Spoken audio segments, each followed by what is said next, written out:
നമ്മുടെ എഴുത്തുകാരെല്ലാം ഒന്ന് അവലോകനം ചെയ്യുമ്പോൾ അവരെല്ലാവരും ഇത് ഏത് നാട്ടിലായിക്കോട്ടെ ദേശത്താൽ പ്രചോദിതരാണ് എന്ന് നമുക്കറിയാം. നമ്മുടെ ആദ്യകാല കൃതികളൊക്കെ എടുക്കുമ്പോൾ ചില എഴുത്തുകാരെയൊക്കെ നമുക്ക് കൃത്യമായി ചില ദേശങ്ങളിൽ അടയാളപ്പെടുത്താൻ പറ്റും. തകഴിക്ക് കുട്ടനാടും, വൈക്കം മുഹമ്മദ് ബഷീർ തലയോലപ്പറമ്പും, എസ്.കെ. പൊറ്റക്കാടിന് കോഴിക്കോടും, അതേപോലെ ഇനി തുടർന്ന് വരുന്ന എഴുത്തുകാരിലെ ഓരോ പേരുടെയും ദേശം നമുക്ക് കൃത്യമായിട്ട് അടയാളപ്പെടുത്താൻ കഴിയുന്നു. ദേശത്തെ എഴുത്തുകാരനെ അടയാളപ്പെടുത്തുന്ന വിവിധ രീതിയിലാണ്. ചിലപ്പോൾ അത് ഭാഷ കൊണ്ടാവാം, ചിലപ്പോൾ അത് സംസ്കാരം കൊണ്ടാവാം, ചിലപ്പോൾ എഴുത്തുകാരൻ്റെ സ്വന്തമായിട്ടുള്ള വ്യക്തിപരമായിട്ടുള്ള അനുഭവങ്ങളുടെ തലത്തിലായിരിക്കും. പക്ഷേ ദേശത്തിൽ വിട്ടുമാറിയ ഒരു എഴുത്ത് സ്വാഭാവികമായി സാധ്യതയില്ല. പക്ഷെ അത് ഏറിയോ കുറഞ്ഞോ പ്രത്യക്ഷമായോ പരോക്ഷമായോ എന്നുള്ളത് ആനുപാതികമായിട്ടുള്ള മാറ്റങ്ങൾ ഉണ്ടായിരിക്കും എന്നാണ്. തീർച്ചയായിട്ടും ഈ ദേശത്തെ അതിൻ്റെ സവിശേഷതകളെ വിവിധ രീതിയിലുള്ള ആവിഷ്കാര പ്രകടിത രൂപങ്ങളാക്കി അവതരിപ്പിക്കുന്നവരാണ് കലാകാരന്മാരും സാഹിത്യകാരന്മാരും എന്നാണ് ഞാൻ പറഞ്ഞതിനകത്ത്. അത് കലയിൽ സാഹിത്യത്തിൽ മാത്രമല്ല, കലയിലും ഇത് വളരെ പ്രധാനമാണ്. ദേശത്തിൻ്റെ എഴുത്ത് എന്ന് പറയുമ്പോൾ നേരത്തെ പറഞ്ഞതുപോലെ ചില സവിശേഷതകളിൽ ആ ദേശത്തെ. എല്ലാവർക്കും എൻ്റെ വിനീതമായ നമസ്കാരം. ദേശം, പ്രവാസം, എഴുത്ത് ഈ വിഷയത്തെക്കുറിച്ച് ഇവിടെ റഹ്മാൻ കിടങ്ങയും വിശദമായി തന്നെ നമുക്ക് സംസാരിച്ച് അതിൻ്റെ ആഴത്തിൽ ചെന്ന് ഉള്ള എല്ലാ കാര്യങ്ങളും തന്നെ പറഞ്ഞു. അതിനോടനുബന്ധിച്ച് ഇവിടെ മറ്റു പ്രാസംഗികരും വിശദമാക്കി തന്നു. നമ്മളിവിടെ പ്രവാസി ആയി ഇവിടെ ഇരിക്കുമ്പോഴും ഈ വേദിയിൽ ഇരിക്കുമ്പോഴും നാടിൻ്റെ ഗൃഹാതുരത്വമുണർത്തുന്ന ഓർമ്മകൾ തന്നെയാണ് എല്ലാവർക്കും. ഇവിടെ വന്ന് പ്രവാസ ജീവിതം നയിക്കുമ്പോൾ ഇവിടെ പറഞ്ഞു ഇവിടുത്തെ ആഡംബരവും പോഷായിട്ടുള്ള കാര്യങ്ങളിലേക്കാണ് മലയാളികൾ ഇറങ്ങിച്ചെല്ലുന്നതെന്ന്. പക്ഷേ മലയാളികൾ അങ്ങനെയല്ല. സാഹിത്യത്തെ ചേർത്ത് പിടിച്ച് ഒരു ദേശത്തിൻ്റെ, ശരിക്കും പറഞ്ഞാൽ ഈ ഒത്തുചേരൽ ഒരു ദേശത്തിൻ്റെ ഒത്തുചേരൽ തന്നെയാണ്. ഈ ഒറ്റ വാക്കിലാണ് ഞാൻ ഈ ദേശം എന്ന ആ പോയിന്റ് ഞാൻ ഒതുക്കുന്നത്.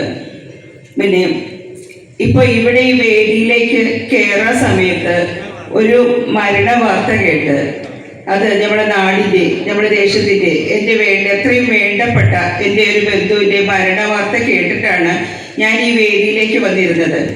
ഈ സാഹിത്യത്തെ ഉപാസിക്കുന്ന ഒട്ടേറെ വ്യക്തിത്വങ്ങൾ ഇവിടെ വന്നിരിക്കുമ്പോൾ അവരുടെ മുന്നിൽ രണ്ട് വാക്ക് സംസാരിക്കുമ്പോൾ നമ്മുടെ ദുഃഖം കടിച്ചമർത്തി കരയുന്നതിനേക്കാളും നിങ്ങളുടെ മുഖത്തൊക്കെ നോക്കി സംസാരിക്കുമ്പോൾ എനിക്കൊരു ഊർജം കിട്ടുകയാണ്.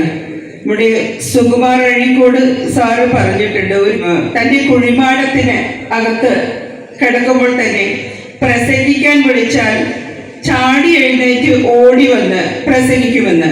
പിന്നെ പ്രവാസം എഴുത്ത് ഇന്നും ഇന്നലെയും തുടങ്ങിയതല്ല. പ്രവാസം ഉള്ളിടത്തോളം കാലം അത് ഉണ്ടാവുക തന്നെ ചെയ്യും. പണ്ട് മദ്യസമ്പന്നരല്ലാത്ത പ്രവാസികൾ പോലും എഴുത്തുകാരാണ്.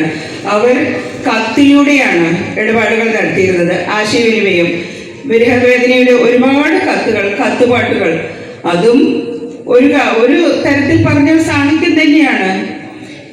എസ്.എ. ജമീലിന്റെ പാട്ടുകൾ, എഴുതിയറിയിക്കാൻ കാര്യങ്ങൾ 100 എഴുതുകയല്ലാതെ വേറെന്ത് വഴിയുണ്ട്.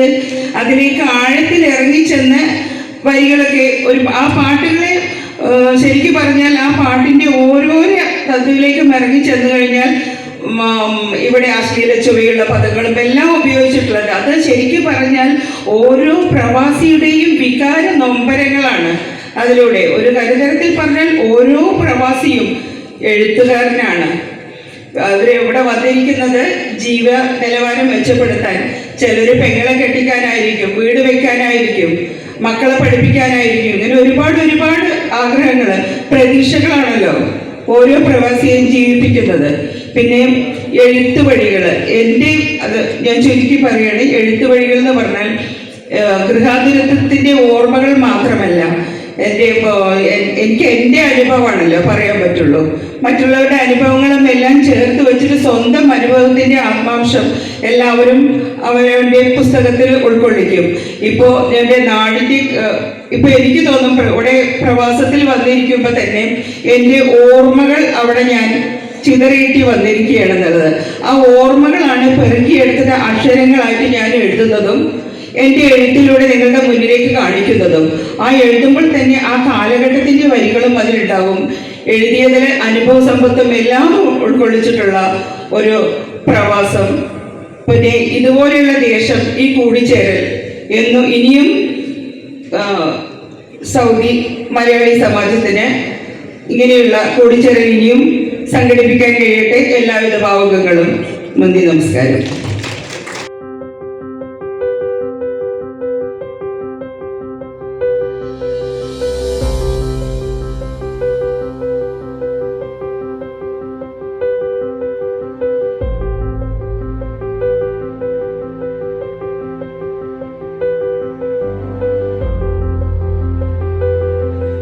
ഈ ഇൻസൾട്ട് ചെയ്യുന്ന വലിയ വലിയ ആൾക്കാരുണ്ട്. ചില എഴുത്തുകാരുണ്ടാവാം, സാധാരണ ഭയങ്കര റിവ്യൂ ചെയ്യുന്ന ആൾക്കാരുണ്ടാവും. പക്ഷെ അവർ മനസ്സിലാക്കേണ്ടത് ഈ പറയുന്ന മനുഷ്യരുൾപ്പെടെ ഭക്ഷണം കഴിച്ചു പോകുന്നുണ്ട്. അപ്പോൾ അവർ ചിന്തിക്കുമ്പോൾ അവന് ഒരു വേദി കിട്ടുന്നുണ്ട്, അല്ലെങ്കിൽ അവന് റോയൽറ്റി കിട്ടുന്നുണ്ടെന്നൊക്കെയാണ്. എനിക്ക് കിട്ടുന്ന ഓരോ പൈസ പലർക്കും ഷെയർ ചെയ്ത് പോകുന്നുണ്ട് എൻ്റെ ഒരു പുസ്തകം വിൽക്കുമ്പോൾ.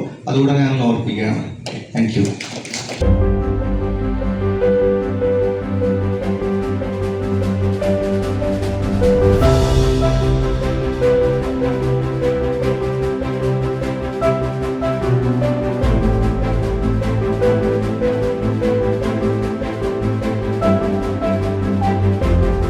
ഇത്തരത്തിലുള്ള ഒരു കാൽവയ്പ് ഇവിടെ നടത്താൻ ദമാം സൗദി മലയാളി സമാജത്തിന് കഴിഞ്ഞു. ഇതുപോലൊരു കൂട്ടായ്മ സൃഷ്ടിക്കാൻ കഴിഞ്ഞു. വളരെ എന്താ പറയുക, അറ്റൻറ്റീവായിട്ടുള്ള, ശ്രദ്ധാപൂർവം കേട്ടിരിക്കുകയും താല്പര്യവും ഉത്സാഹമുള്ളവരുമായ ആളുകളുടെ സാഹിത്യത്തിലുള്ള ഒരു കൂട്ടായ്മ ഉണ്ടാക്കി. ഇത് മലയാളികൾക്കും തീർച്ചയായിട്ടും ദമാമിലെയും സൗദിയിലെയും മലയാളി സമൂഹത്തെ സംബന്ധിച്ചിടത്തോളം ഒരു നേട്ടമാണ്. അവരുടെ ചക്രവാളങ്ങൾ വികസിപ്പിക്കും. എനിക്ക് തോന്നുന്നു, ഞാൻ ഇവിടെ ആരുടെയോ കൂടത്തിലുള്ള സുഹൃത്തിനോട് പറയുകയായിരുന്നു, ഒരുപക്ഷെ ഇത് സൗദിയിലെ ഭരണകൂടത്തിന് പോലും ഒരു മാതൃകയാകാൻ ഇത് സാധ്യതയുണ്ട് എന്നാണ്.